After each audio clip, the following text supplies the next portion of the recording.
It's time to wake up. The bikes have been sitting. This KE100 has been sitting since 2020.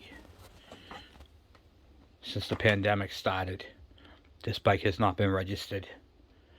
Since then, these have rotted on both sides, even on my KM right there on the marker light. What to do? What to do?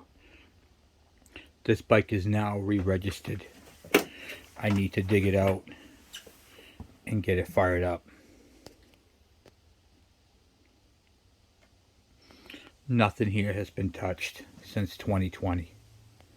None of these. I don't know if you can see that little yellow tank right there between the that KE over there. That's a Honda 50. Hide in the back. Come on, let's go here. I gotta shrink you down. My 200U. A brand new Predator in the box. A DS100. Another KE. A Baja 200. Another bike right there. All sitting since 2020. Nothing's been started. Parts have been added to them. Parts and pieces. Headlights. Key switches. Oil tank. Many parts have been added to these bikes. Nothing's been put on yet. I have a few bikes that are ahead of these bikes, and then we're going to be working on these throughout the winter. Just giving you a little update of what's coming our way. Some modifications on this bike right here on the GT80 when we do Brian's bike. I got a new engine swap for this, and then we're gonna do the crank bearings and stuff on this bike. All kinds of stuff, guys. All kinds of stuff. So anyway, I'm gonna get this bike out, and we're gonna try starting it. It's gonna be the first start since 2020. There's the little guy hiding right there. I can't wait to get all these out and get them all fired up. I'm not doing that today, but I am just trying to get this bad boy right here out. And there's the KD80. I have to move to the front over there. You can see how it's got the MC1, what do you call it there, front fender. And this bike is actually going to be getting a speedometer. So that's going to be super cool. We're going to put a speedo on it and change out that brake housing so we can accept one. And I'll show you guys how to do all that on a KD80. Why am I putting a speedometer on this? You're probably asking yourself. More for trail rides, you know, and to see what the top end can do. And I think it'll be just something fun and cool to have on the bike. You know how I like to accessorize bikes and, you know, make them what they're not. It's not going to get a headlight or anything like that. The most it's going to get is a, what do you call it there? It's going to get a pad on handlebars. And it's going to get a, whatchamacallit there? Speedometer. In fact, I do have a pad kicking around. I'm going to go grab. All right. We are back at it. Okay, so I got my bike unburied from the shed. Before I go any further, though, please take a moment, hit the subscribe button, the bell icon, so when I post a video, you guys get it. All right, and please don't forget to give a thumbs up. Got my keys. Anyway, this bike right here has been sitting since 2020. I'll show you right here in the back here real quick. Right there since 2020. And some things have happened to it while it was sitting. The light had gone bye-bye e-gun, and that's pretty much it. The mirrors I always loosen up. I don't leave them tight. I do that because sometimes I walk by and I bump them. I don't want to break them. So I do that. Get the pad on there. I like that. So anyway, this is a 1992 KE100. You're like, no, it's not. It's a 95. Nope, it's a 92. This was my white bike, and I put a green tank, green fenders on there, green side covers, and this is the bike that I converted over to CDI ignition. Now I got a lot of keys here, so I got to find out which ones go to which. That's a Honda. It might not even be on this key ring. I thought for sure it was. Yeah, those are Hondas. Yeah, oh, Kawasaki. Might be on this ring. It might be on this ring, guys. What happens when you got so many bikes. Yep, okay, it's this one. Alright, so let's take that and unlock the key and unlock the seat. I haven't been under this seat since 2020. Alright, you can see that there's no battery. Battery's been inside. I get asked a lot of questions about battery hookups. There is 2 wires here and then the 3rd wire right there. So see, you get these 2. The 2 right here go into this fuse box right here. These are your positive wires for your battery. This is your negative wire right here for your battery. So these 2 go up, these 2 connect together and into the battery, and then this is your negative. Coincidentally, if your lights don't work, this is a fuse holder. So there is 2 fuses in there. One's for your charging, one is for your lights. So what you're going to want to do is if you're not charging or your lights are bad, check your connections in there. If you turn the key and nothing happens, you get no gauge lights, none of that. It could be a fuse in here. So check those first. Alright, so I'm going to go grab a battery and we'll put that in. Okay, so the battery is a little on the low side on the acid. You can see where the level is right here. I don't know if you can see it too well with the camera, but it's on the lower line, and one of them is just, yes, this one here is slightly lower. So what I'm going to do is I'm going to fill this battery up, up to the, I like it up to the upper line or in between the 2 lines, which is good. And I'm going to be using some rubber gloves, okay, because we are dealing with acid. And of course, if you're going to do this, do it correctly. Wear safety glasses just in case of splatter. Okay. Sorry about the wind. I know we got gale force winds out here, unfortunately, but we're going to have to deal with that. It's a windy day. This came from Walmart. This is a syringe thing for medicine for children. You can get these right at the pharmacy of any Walmart, CVS, or any of those type of things. A rag, we'll clean off this goop, get all that stuff off the top. Hair pliers. Gonna do this really quickly, like. Pop your caps off.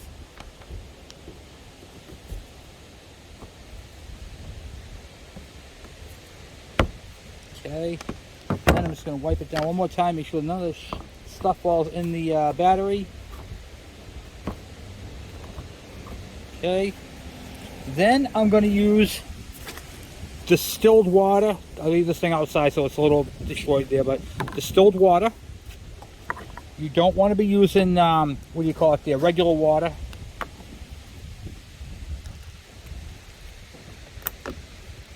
Just fill it up in a little cup. Up. And then I'm going to hold it up to the light, and I'm going to do this off camera because I'm going to hold it up to the light and fill it up to the right level. A little tip, after you fill it up to the level you want, just go turn it around to the back and just see if you can level them all off.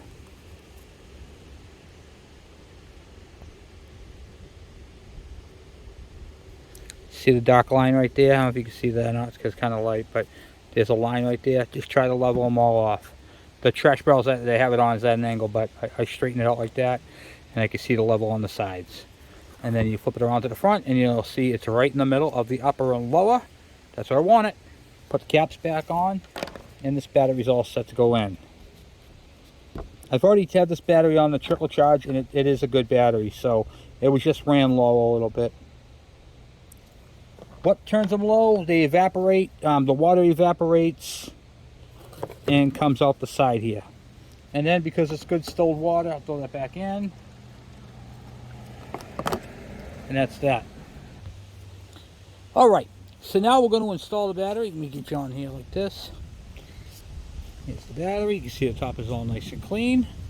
There's a vent right here on the bottom. See if I can close you down. There you go. There's a vent right here. You're going to put your hose on there.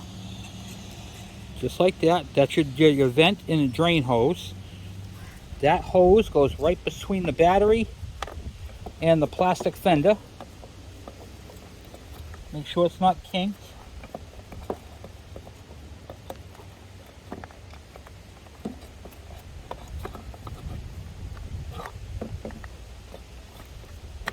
Sometimes it's easier just to feed it through first.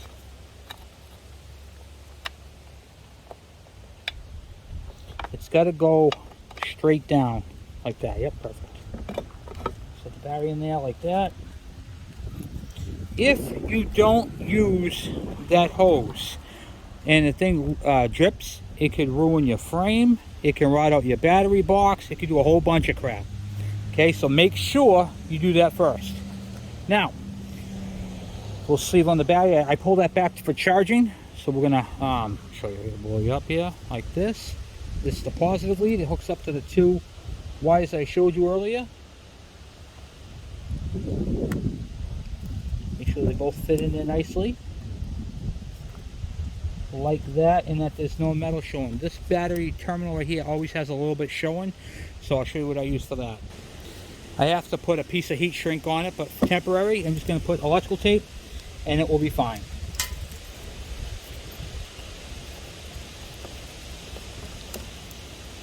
Alright, so there's that. And then of course the ground. Boom. Make sure it's in there nice and tight and snug. Move it out of the way so nothing's going to hit or anything like that. Then while I'm under here, I'm going to check my fluid level, which is full. If you can see that or not. See the oil level in there is nice and full, which is good. Cap is good.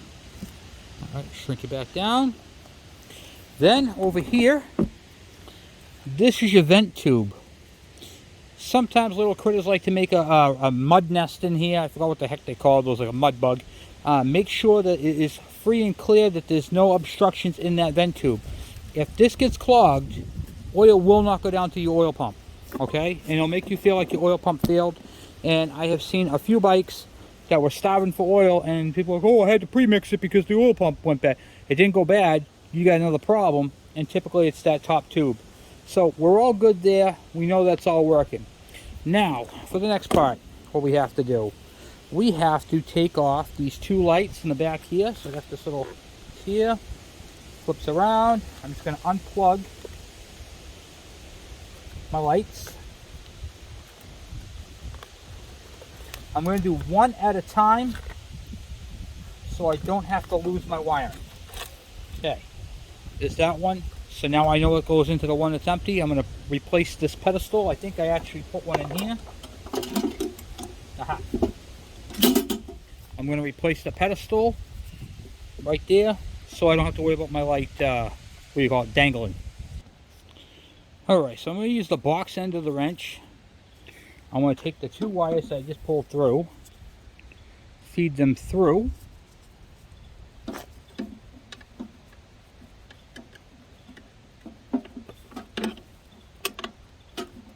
On the bolt. Let's see if I can't loosen that up.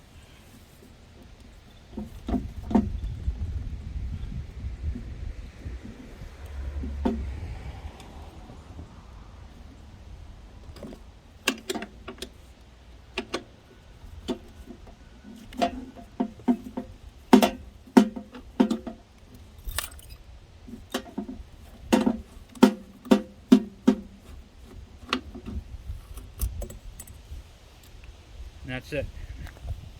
Right there. I'm going to pull the wiring through. That was junk. Then I got to take the light apart and undo this piece from inside the light. Okay. Make sure that you have these little plastic washers on each one of the bolts. Those are gaskets. And then there's the gasket and the deflector. And there it is right inside there. Let's take this apart here. I'm going to take the bulb out so we don't break it. And then all I'm going to do is take this and take this nut off from the inside.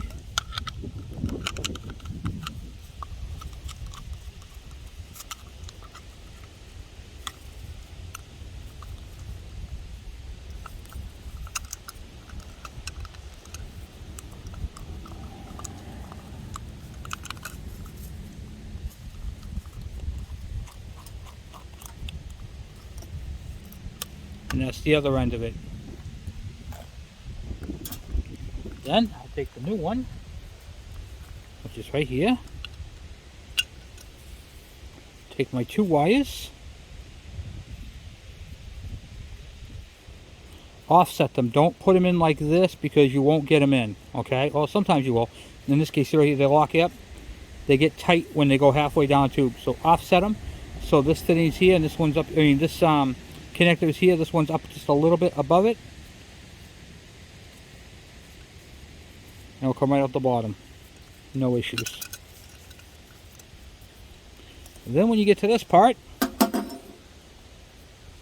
this stuff is called anti-seize. You only need a little dab of it. Like that.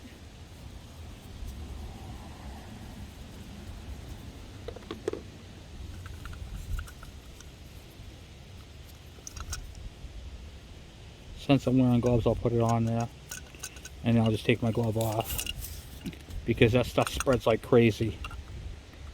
Okay, and then it locks in. So there's a, see the flat spot right there?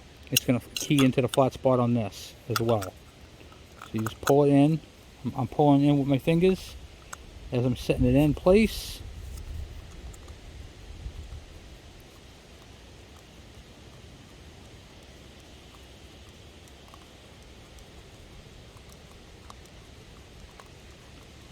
Then I'm just tightening up the nut.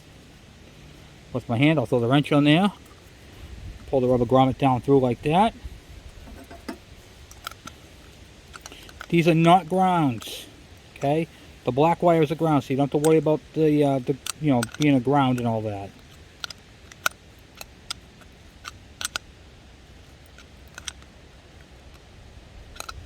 And it's a 14 millimeter I'm using.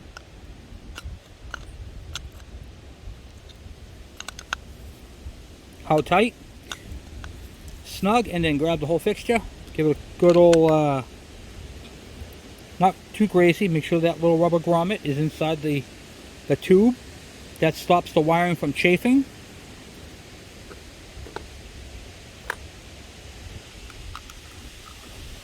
Light back in.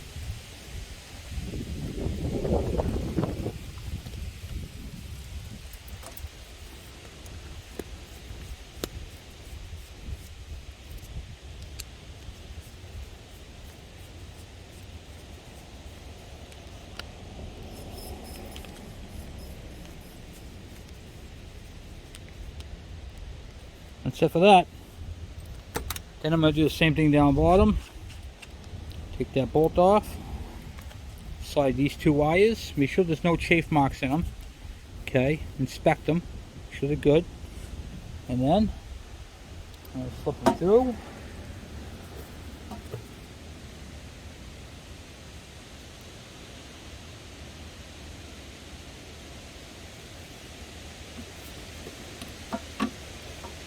Just like that.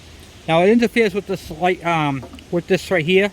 I have to fix that. I'm not going to do that today. I'm going to do that at a later time. Okay, so I tightened it up. It actually does clear the thing here, but I had to angle it up a slight bit. Not a big deal. All right, so now for these two wires here, I'm going to take these, feed them right into the frame where they go.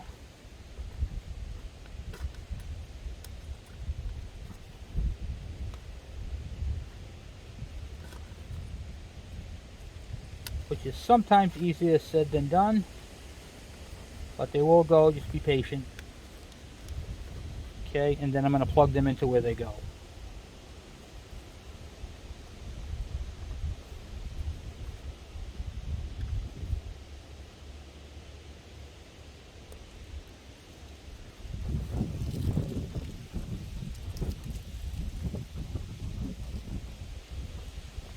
All right.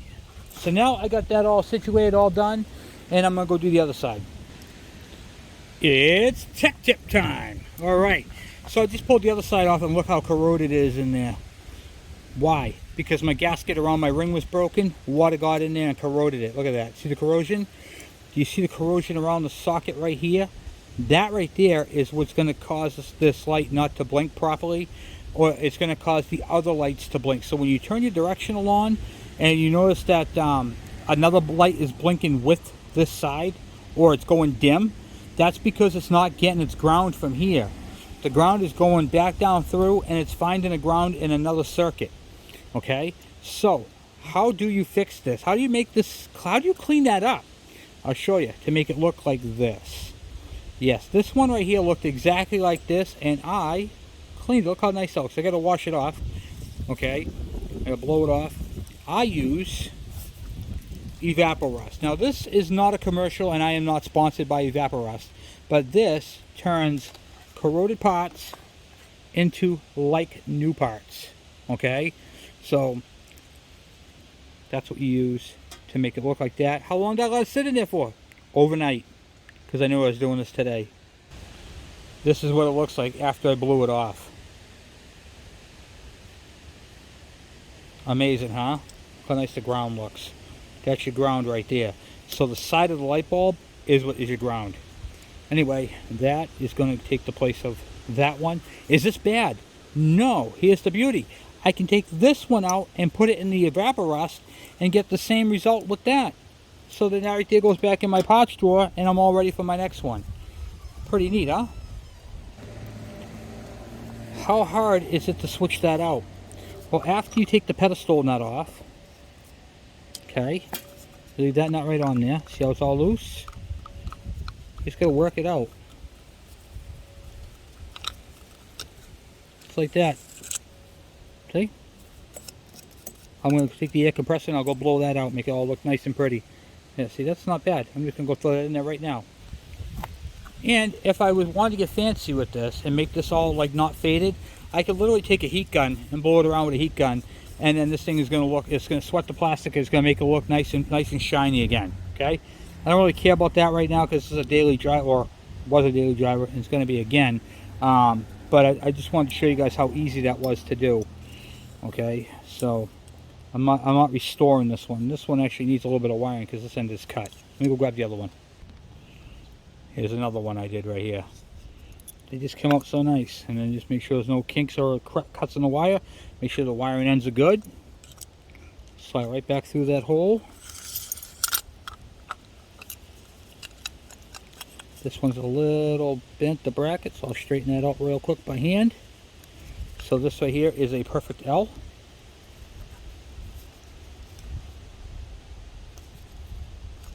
Then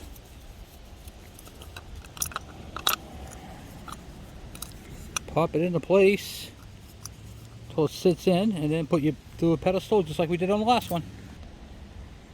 Okay, and we are all assembled right there. Grommets in, sockets in, and then we were all set with the wiring. Now all I gotta do is put the light bulb in, and yeah, put the socket on, plug this in, and we're good to go. But before I do, I want to show you this. There is some corrosion on this light, so I'm using a brass brush. It's soft, just to clean up around the light bulb itself. Go. And then I'll put a little dielectric grease on there, and then that'll take care of the whole thing. Try not to get the grease on the bulb, because if you do, it will short out the bulb. It'll blow the bulb. Okay, so the lights are on and plugged in, all routed back up through each corner right here and right here, and then that's all set. So the green wire goes to the left side, the gray wire goes to the right. Okay, so if you're following the lights, there's a gray and gray, then there's a green. The green is the other side, the left side. Okay, so that's all set right there. We checked the oil, checked all that. That's good to go there. Now, what's the next step, you might ask? We got to put gas in this thing and see if it'll fire off. I believe that light is burnt out. It didn't look too healthy, and I don't have another light bulb to throw in it at the moment. This bike's been sitting for a while, so I'm going to put a little bit of gas in it. It has not had any gas in it for a while. I got to make sure I put the fuel line back on, actually. Yep, fuel line is all connected. Tank is bone dry.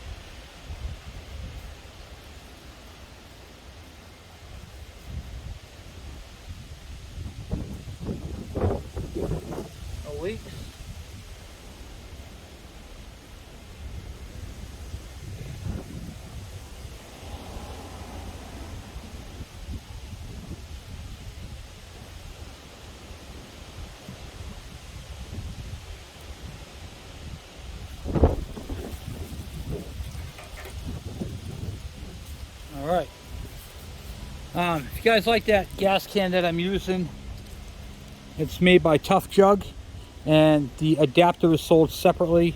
I don't think there's a part number for that either, but you can just go right on their website, Tough Jugs.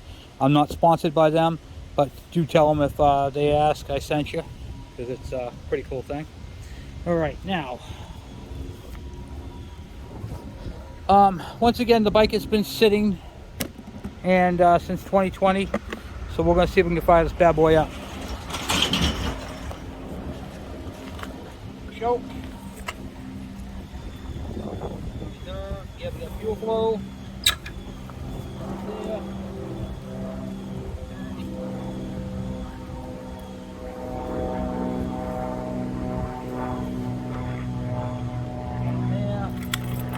There.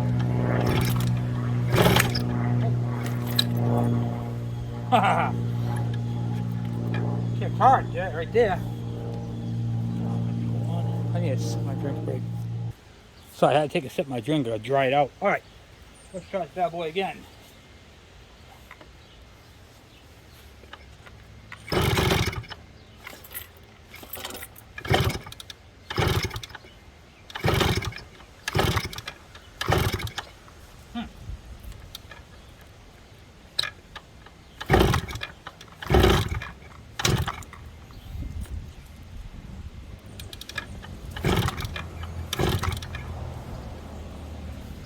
Definitely don't like that. Might have to take that carburetor off and clean it. I'm actually glad it didn't stop because I forgot to check the airfoil to make sure there's no mice in there. So let's do that, because that's one of the things you have to do. I'm just really glad. I mean, it kicked, but I want to make sure there's no mice in there, because they can get in.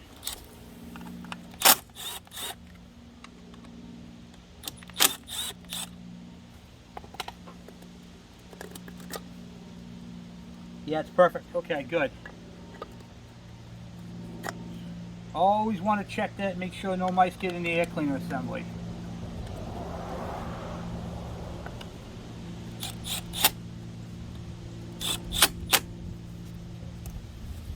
All right, try it again. Let's see if she'll start now. She's on, that switch is then on, and check that off.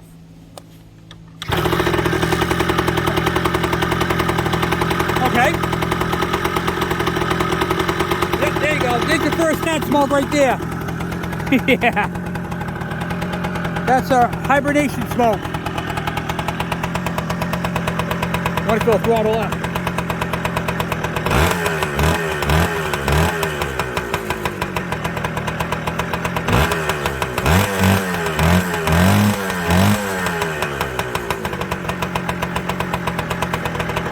Yep, there's the hibernation smoke right there. We gotta let it clear a throat.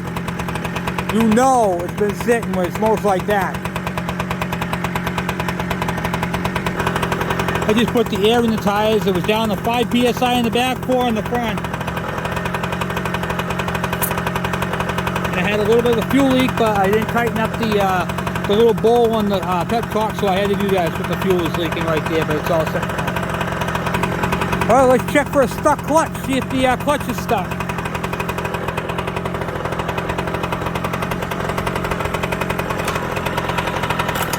Nope.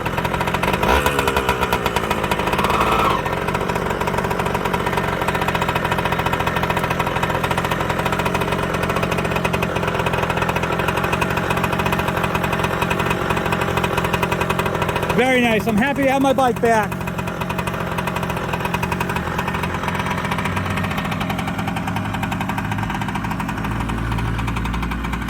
See if I can drive it up this way.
Alright guys, well there's only one more thing to do to this bike. I do have to adjust the chain, but I'll do that off camera. I gotta fix that problem in the back there. Okay, the most important thing I gotta do in 2020.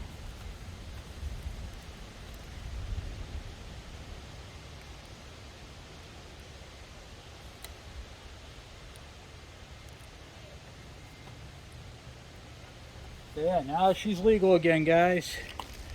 I got a baggie and my registration. I take my registration, I fold my registration up as nice and neat as I can. I fold it twice. Just like this. And then what I'll do is I'll take my insurance card, I slide that right in here. I always do a copy of them. I have to print it off. I haven't done it yet. I put this in here on the over in the corner. Then I fold it as much as I can with the air out of it, and then I ziplock it, and then I stick it in the in where the battery goes. I'll show you. So what I do is I take the registration, I fold it up a few times in the plastic baggie like this, fold it over like so. Then I take it and I slip it right between the battery and in the battery box, just like that. It doesn't go anywhere. The seat holds it down, and you don't have to worry about it. Now if I get pulled over on the bike, I've got the registration right underneath the seat in a safe, secure place, and don't have to worry about it. I do that with all the bikes I have that are, what do you call it there? You know, they have the battery in them. That's where I put them. Well, guys, I want to say thank you for watching. Thank you for hanging out with me. And I got my bike up and going. I'm super excited. I got to adjust the chain real quick. I'll do that off camera and check the transmission fluid, which I've done on many videos, so I'm not going to do it on this one. But anyway, guys, thank you for watching. Thank you for subscribing. And thank you for hanging out with me. I'll talk to you guys later. I'm out.